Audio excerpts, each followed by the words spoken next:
आर केहू के बंगला केहू के मोटर कार निकला गेला, केहू के नथिया केहू के हार निकला गेला।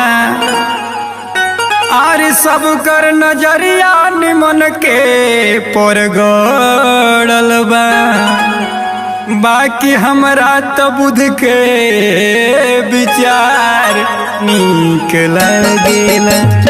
का हो आतना भोरे भोरे जाए के कहाँ तैयारी होता? रउआ पता नहीं खे लटिया में मेला नु लगता बाबू जगदेव जी के जन्मदिन पर। अच्छा ओजा जाए के तैयारी होता? हाँ जी रउआ तैयारी होखी आ चली घूम के आवल जाई। हाँ तो ठीक है बा चलो। झूमी झूमी नाचे सैया मोरा वा मोरी निया हो, मोरा वा मोरी निया हो। ए जी सुनी ना, सब सुनाता तैयार हो जाए तो मोरो के तनी। झूमी झूमी नाचे सैया मोरा वा मोरी निया, अरे मोरा वा मोरी निया हो। लौटिया के मेलवा घुमा दी, लौटिया के मेलवा घुमा दी। लागल बा जमनिया है आहे, लौटिया के मेलवा घुमा दी।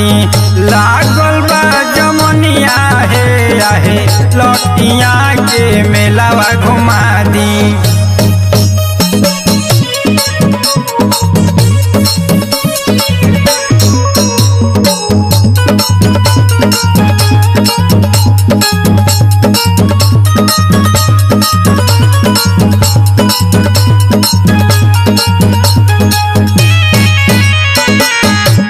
पंचशील के ज्योति दिल में जराइब, बाबू जगदेव के बतिया कबो न भुलाइब। बड़ी भीड़ लगेला जी। अरे हाँ हो हमरो सब पता बा।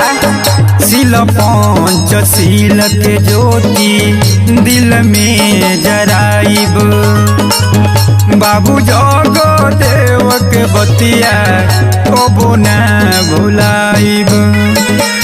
चार शेर वाला अशोक चक्र बड़ू रे निशानिया, अरे चक्र बानी सोनिया हो। लौटिया के मेलवा घुमा दी, लौटिया के मेलवा घुमा दी। लागल बा जमनिया है आहे, लौटिया के मेलवा घुमा दी। लागल बा जमनिया है आहे, लौटिया के मेलवा घुमा दी।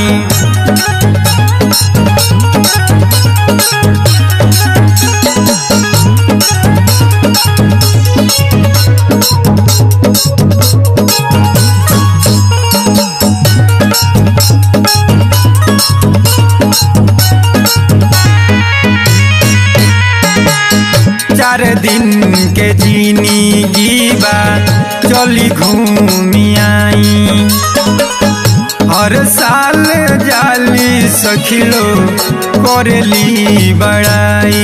ए जी चली ना।